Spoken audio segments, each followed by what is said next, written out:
Welcome to Coffee and Coaching with Caryn. Grab your favorite mug, sit back, and enjoy. Now here's your host, Caryn Fitzgerald. Good morning and welcome to Coffee and Coaching with Caryn. I'm your host, Caryn Fitzgerald, and on today's episode of Coffee and Coaching, we have a special coffee and book chat, and my guest is Cheryl Kerr, and we were talking about her book, and her book title is called See Ya.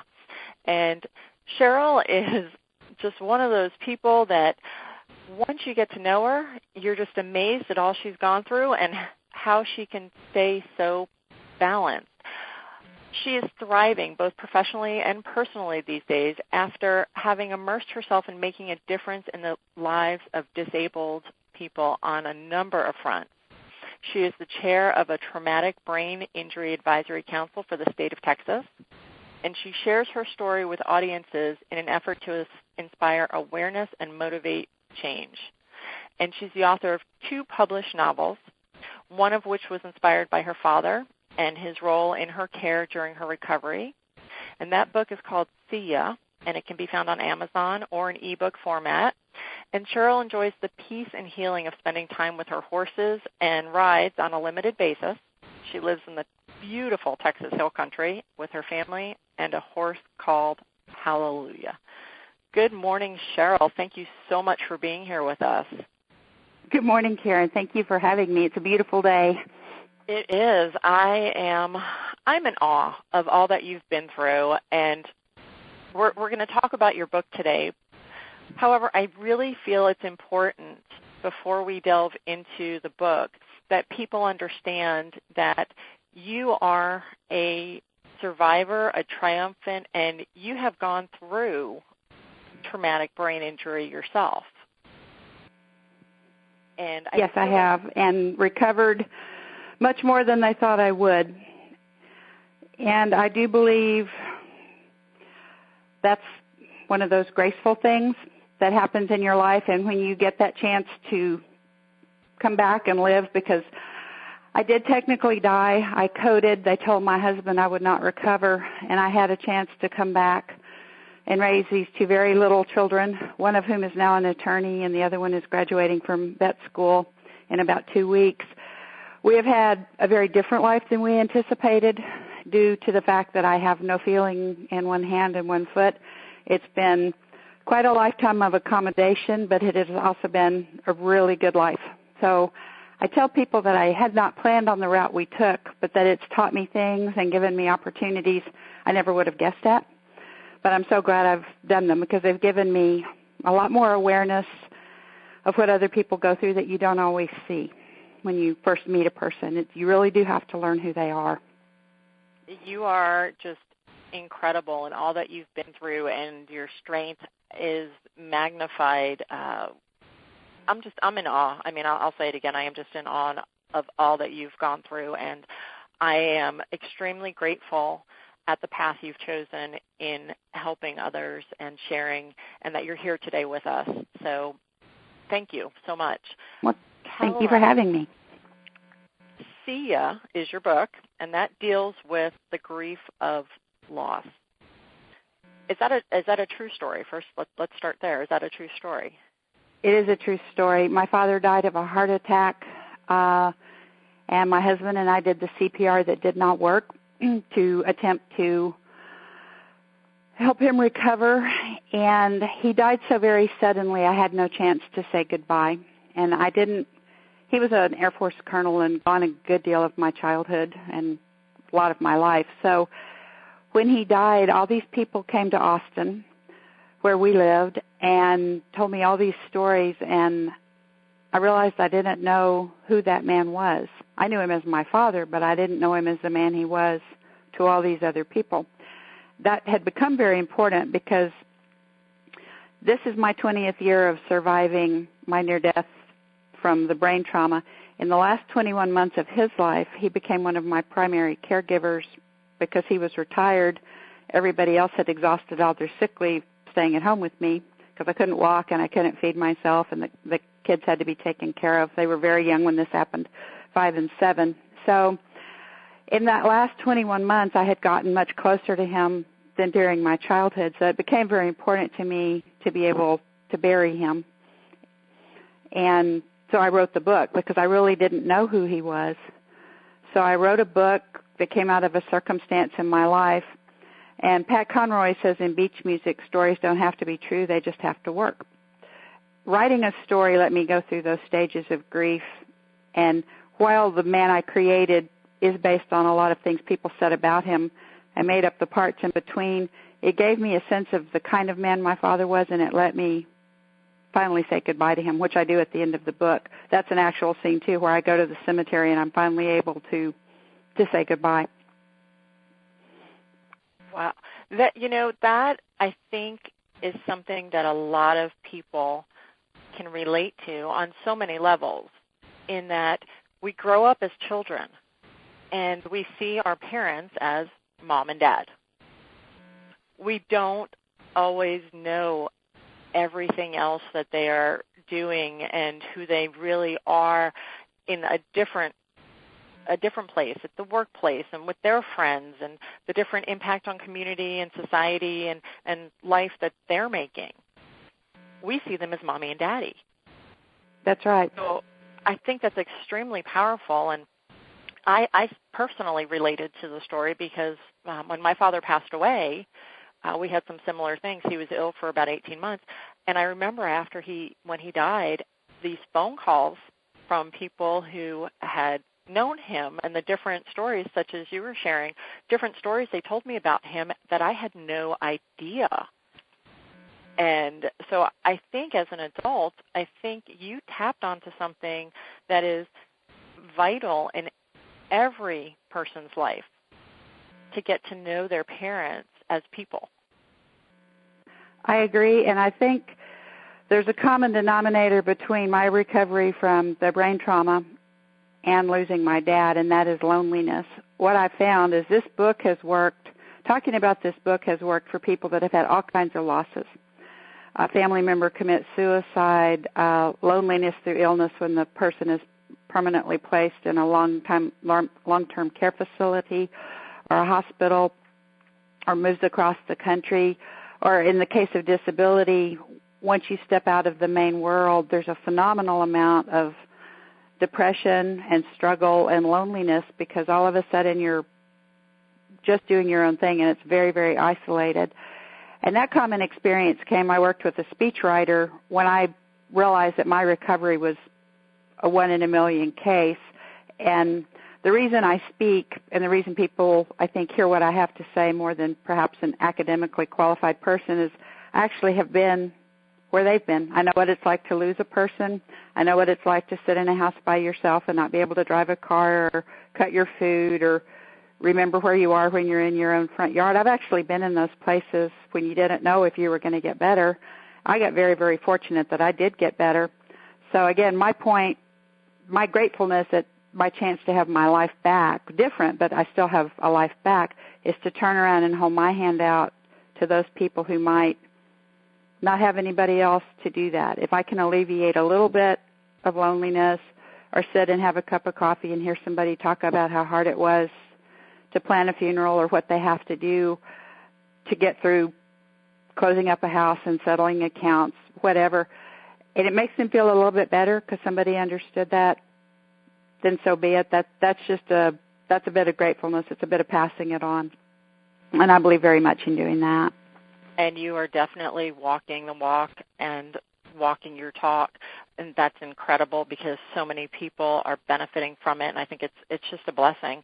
And ladies and gentlemen, we'll be right back with more Coffee and Coaching with Caryn. This is a special book chat episode, and we'll be right back after these messages with Cheryl Kerr. Stay tuned. Coffee and Coaching with Caryn will be back after these messages.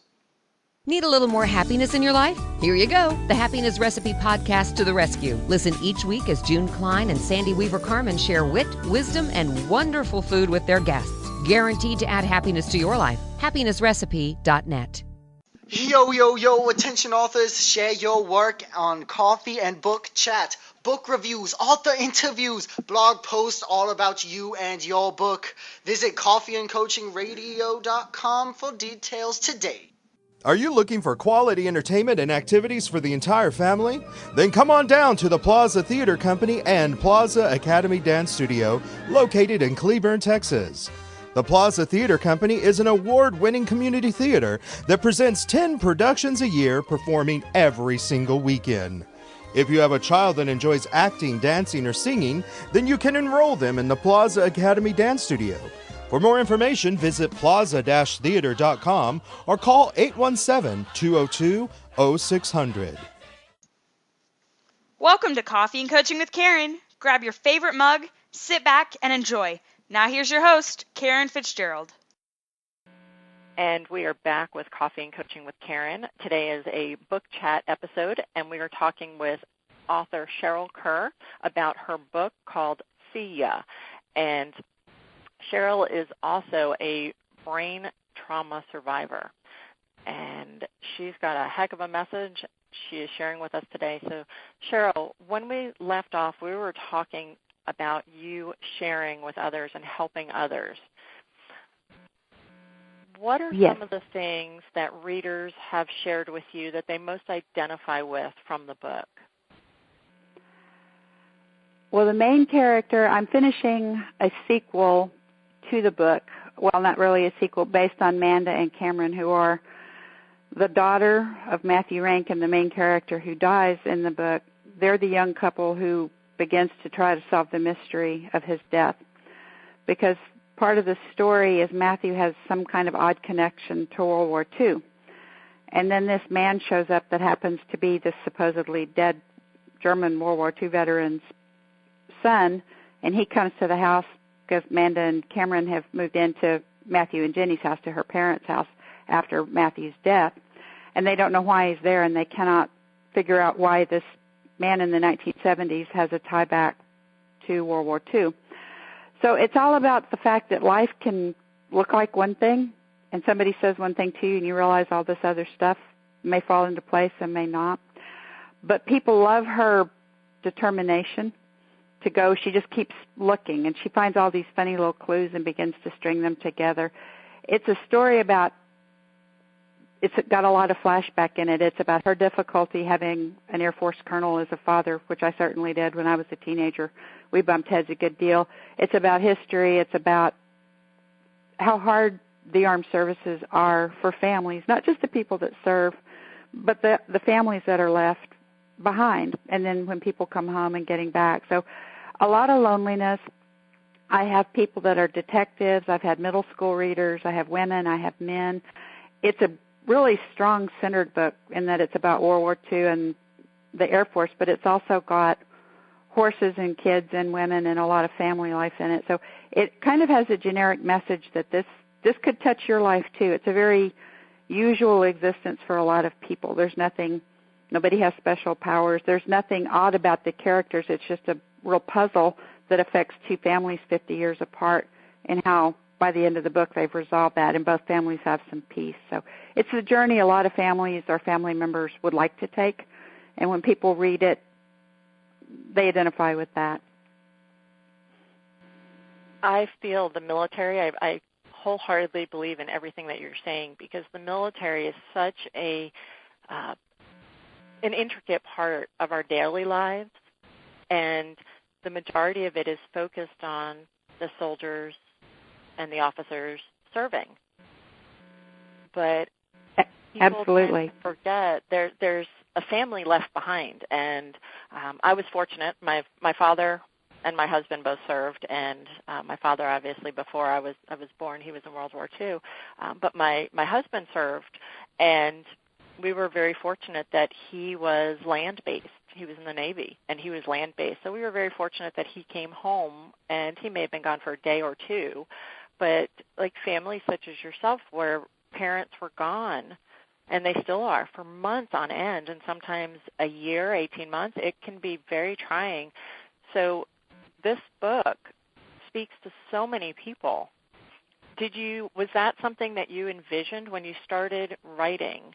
Let me back up, first of all. I know you wrote the book. You said you wrote the book for your closure, for being able to say what you wanted to say and to say goodbye to your father. Was it something that when you started writing this book, your intention was to write for publication, or was it solely at that point it was being written for you and things just went from there? No, the German man that appears in the front yard really did appear in our front yard. And we had all these actual funny events that happened in the year after my father died that we could not explain. And that's what most books are. It's a writer's fascination with things that they can't quite figure out, and that's what makes a good story. Because a good story should have tension, and it should carry you forward. It should make you wonder what's going to happen. It should make you root for that character or dislike that character, so that that character is someone you care about, and that story is something that you find you can't stop wondering what's going to be there. And one of my readers, my pre-readers, is ex-service too, and I always have usual people read my books, not just editors who are used to the writing world, but people who are the readers who buy my books off the shelf. I want to know how my book would strike you, because you're my people. You're who I'm writing for. You're one of me. And he said at first, somebody else said, I love the book, and he said, I don't love it yet. And the next day or next 3 days I saw him, he said, now I can't put it down. Now it's good. And he's a pretty tough guy, and he doesn't tell you that unless he really means it. And I knew then that it was a good book, because when he didn't feel that it quite had that particularly strong grasp on him, he was very honest with me, and I thought, well, for him it just falls flat. But like I say, over the weekend, by the time he'd read 3 more chapters, the momentum had him. And when you can entrance kind of gruff ex-service people like that, you've caught the strong part of the book. You've caught the military and the way the men think and the way it happens. I think I had always intended it for publication, because I had an uncle that was in World War II, and he told me his stories back in the 70s when a lot of the veterans didn't begin to talk until the 90s. And I always felt very honored that his story is in that book. It's the one about being in Germany, and one day they were fighting, and the next day it was they had the ceasefire, and he rounded the curve in the road, and Neuschwanstein, the Disney castle, quote unquote, was on the cliff. He was 19 years old, and he had helped liberate prison camps as he moved across Germany. And he passed away about 4 years ago. But when we began to talk about this book, we would be at parties. I would be in different places. I got lent people's original diaries that their father, who had passed away, had kept during World War II. We had probably 200 people approach us, and I would be in a party, and somebody would bring their grandfather up, and their grandfather would say, let me tell you my story. So I have like 200 individual accounts, and they're all different. World War II was different to every single person who fought it.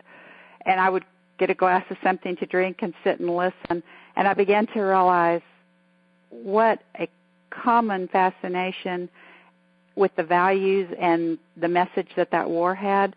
And I realized that was a very strong, enduring thing. And at that point in time, I knew it needed to be written for publication, because it's something just about everyone knows about it, and people are fascinated with the people who fought it. And it's kind of an honor to bring those values and those experiences forward so that we don't forget. That was a phenomenally hard war, but so many good things came out of it. More compassion. I mean, it's amazing. We took our daughters to Europe when I was researching it, and we were in London at one of the museums, and they have left the big pockmarks in the walls from where the bombs went off, and they have next to them inscriptions, do not forget. And I told the girls, put your hand in that hollow and know how close this world came to losing freedom, to losing England and America and the whole bit. And the kids loved it. They were teenagers, but they were always supportive. So the book became a communal event for 200 people. And when you get that kind of backing, you just know you're headed in the right direction. That's the kind of thing that makes you know you've written something people would like to read, because before you've written it, they're interested in it. And the community comes together. Absolutely. Yes. We will be right back with more Coffee and Coaching with Caryn. Today is a special Coffee and Book Chat episode, and we're talking with Cheryl Kerr. So we will be right back. Don't go anywhere. Stay tuned. Coffee and Coaching with Caryn will be back after these messages. Hey Lily, do you have lines, wrinkles, or low energy? Yeah, I do. Well, change it all now. Look and feel younger from the comfort of your own home today. How? Visit 10yearsyoungernow.com for your free personal consultation. Thanks, guys. You're welcome. Looking to monetize your passions? Ready to get paid for doing what you love? Contact Caryn at coffeeandcoachingradio@gmail.com and get creative strategies for developing income while doing what you love. Dreaming of turning your book into an audiobook? Make it happen. More and more people are discovering the joy of audiobooks. They should be discovering you. Our professional personal service gives you just the audio product you've dreamed of. Check us out, voiceworkondemand.com. Welcome to Coffee and Coaching with Caryn. Grab your favorite mug, sit back, and enjoy. Now here's your host, Caryn Fitzgerald. And we are back with Coffee and Coaching with Caryn, and this is a special book chat episode. We are talking with author Cheryl Kerr about her book, See Ya.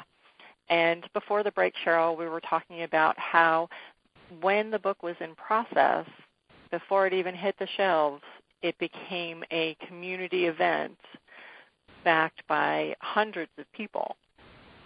And I'd love for you to share, I understand there was an award in June 2010. You were a finalist in one of the awards. Can you tell us a little bit about that?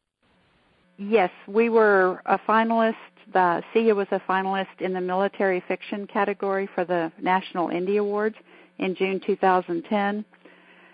And then the week after that, we got a thumbs up review from Small Press Reviews, that was just an awesome month. That was one of the months you just worked, a year and a half for. Everything in the world came together. So we have a really strong review, and then getting to be a military fiction finalist on my first published novel was just awesome. And the comments about the book were so good. The way people commented back on that was, I thought, okay, they really did get the message. Sometimes you say something and you think you say it, and other people respond to you, and you look at them, and you realize that what you thought you said isn't what they heard. So in writing, that's always interesting. One of the TV shows I did the year it came out, as a matter of fact, in 2009, I did on September 11th, and I got criticized for doing an interview on September 11th. And I thought about it, and I thought, no, doing it on September 11th about a topic that is supportive of our country and of our troops and of sacrifice is exactly what September 11th is about. But that was a very cool interview because she had gone through the book and she had found things she wanted me to talk about, and she was reading to me, asking me how those words struck me. And that kind of gave me the backside of what it is to be my reader, to hear my words, because I write them and people say things occasionally to them, but people rarely quote passages from my works to me, and it was kind of interesting. It was a chance to say, okay, this is how people must feel when they read that passage, because we all have passages in books on pages that we love. Those words just come together for us. And that was kind of nice to know that words had come together for her in that capacity. So, again, the book strikes people the way it's supposed to. It's a journey. It's a journey toward loving people, recognizing who they are, who they aren't. My favorite line in the world is from the book To Kill a Mockingbird, when they say that Atticus Finch is the same man in his living room as he is on the public street, meaning he is who he is all the time, whether someone is watching or not. And that's the kind of man Matthew is in See Ya. That's what I wrote him to be. And that's how my dad was he was my father 100% of the time. I don't think he became a different person when he closed the door. And that's what I wanted Matthew to be in this book. He's, again, the main character. I wanted him to be the kind of person that had an incredible amount of honor.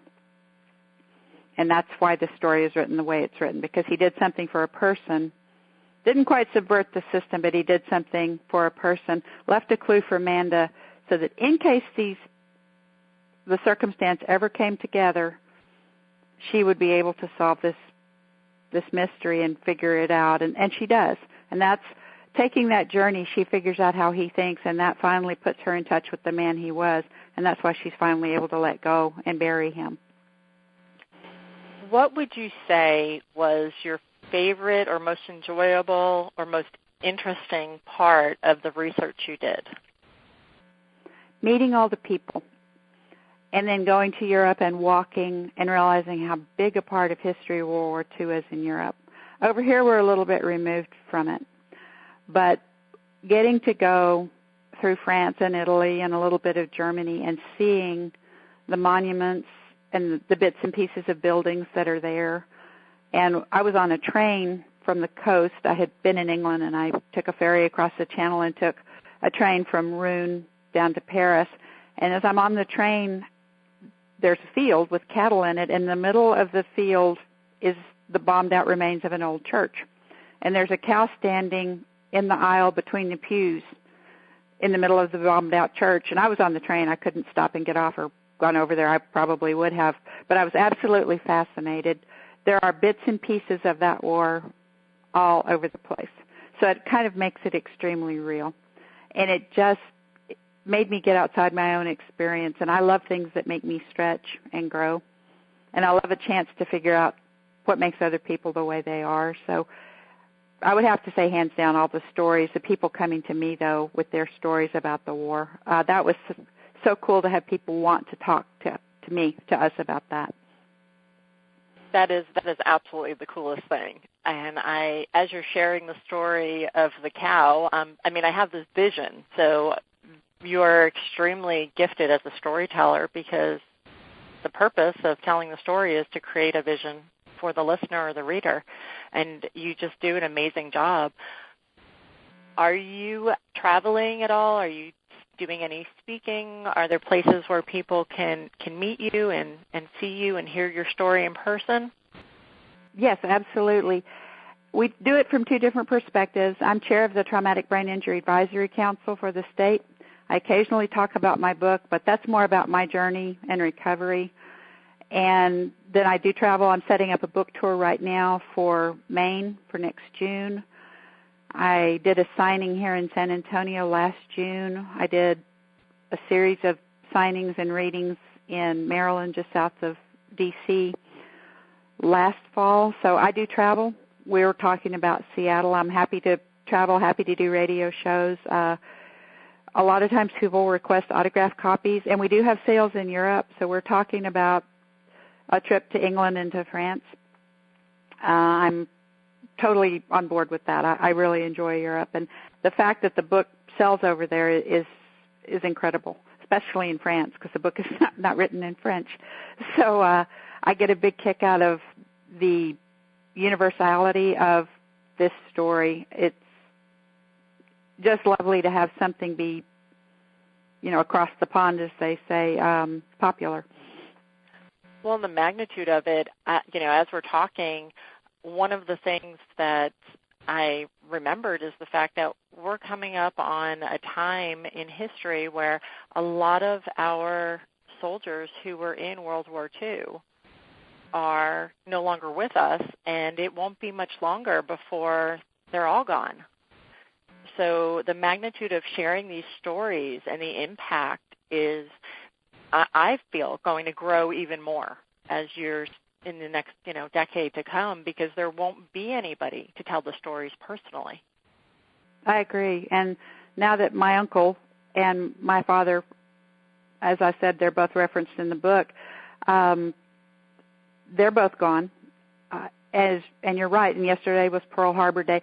We tend to try to do a lot of stuff around the World War II anniversaries in the spring. D-Day is actually, I have a signing set for D-Day next June 6th here in San Antonio at the Twig Bookstore.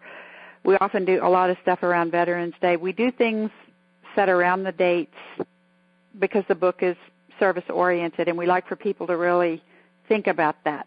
It's a chance to draw people's attention to an appreciation of what people give so that we are living the way we are, because it's very important to me that we recall that, because that war had some wonderful values in the people who sacrificed themselves for this country and for their families, and we don't want them to forget. We don't want people to lose that awareness of what so many people gave, and a lot of times not willingly. Some gave willingly and others did not, but I have a possible trip to Normandy. I would like to go touch that beach and just be where those things happened. possibly next July. So, but yes, we're open to speaking, open to interviews. I love to get out and talk because we still have the people. And one of my husband's coworkers, we were at a Christmas party one year, said, "My dad has passed away. Would you like to read his original diary?" And while we knew them, we didn't know them well. And I said, "Are you sure you want me to take that?" And he said, "I'm sure you'll bring it back." And I took it and I read it, and that was what his dad had written as he was campaigning through Europe. And so, like I say, it's just a chance to personally touch, to realize how close that experience really, and you mentioned your dad fought in World War II, everything those people did is not really that far from our lifetime. No, it's not. It's not that far, and I commend you for sharing and bringing this forward because generations to come need to hear these stories and need to understand where we've come from and what people have sacrificed. I mean, that's the ideal word is what people have sacrificed to create the world we're in now. And Cheryl, what is the best way for people to reach you and to contact you and to learn more about what's going on and where you're going to be? Well, the website's currently under construction, so go to the Facebook page, Cheryl Kerr Books, and you can leave a comment.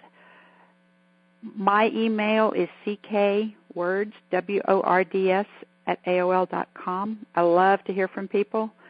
You can most easily order the book from Amazon or Barnes & Noble, which are easily, you can order it from any bookstore, but it's on Amazon. It's an ebook through lulu.com and downloadable to any platform in the world, and I think we're up to like 14 or 15 listed platforms. The press, Chander Press, which put the book out, their phone number is 512-467-8305. If you want an autographed copy or a reading or something, that's where the press is located in Austin, Texas, and somebody lets me know when we get calls like that, and we can work it into our schedule. Wonderful. Is there anything else that you'd like to share that we didn't touch on today? No, the sequel we hope will be out in the next year. It's called Hope You Dance, and it's centered around Cameron's family, which if you read Sia, there's a lot of Texas history in the book too. And this is centered more around Cameron's family and he and Manda looking at that. Manda and Cameron were an extremely popular couple, so we're very excited to be bringing them back. I did a horse racing mystery in the middle called Photo Finish last year, but I'm wrapping up the next book in the Manda and Cameron series and excited to be doing that. So there are more books to come. Maybe we'll see them on the big screen soon. Well, I would love to see that happen. I think either Photo Finish or Sia has good possibilities. They're about good topics, and they've got good scenes, I think. But we'll have to see. But I would love to see that occur. I will keep that vision for you. Ladies and gentlemen, we have been talking with author Cheryl Kerr about her book, Sia. And Cheryl, thank you so much for being with us today. And ladies and gentlemen, we will be back with another edition of Coffee and Coaching with Caryn. Today has been a special book chat episode, and again, we were talking with Cheryl Kerr, author of Sia. So be sure and connect with her, purchase your copy of the book, and thank you so much, Cheryl, for being here. Thank you for having me. I really enjoyed it. You've been listening to Coffee and Coaching with Caryn. Thank you so much for joining us. Tune in next time for more Coffee and Coaching with Caryn. Until then, visit us at coffeeandcoachingradio.com. Caryn Fitzgerald is an author, speaker, business strategist, and leadership coach. Connect with her at coffeeandcoachingradio.com.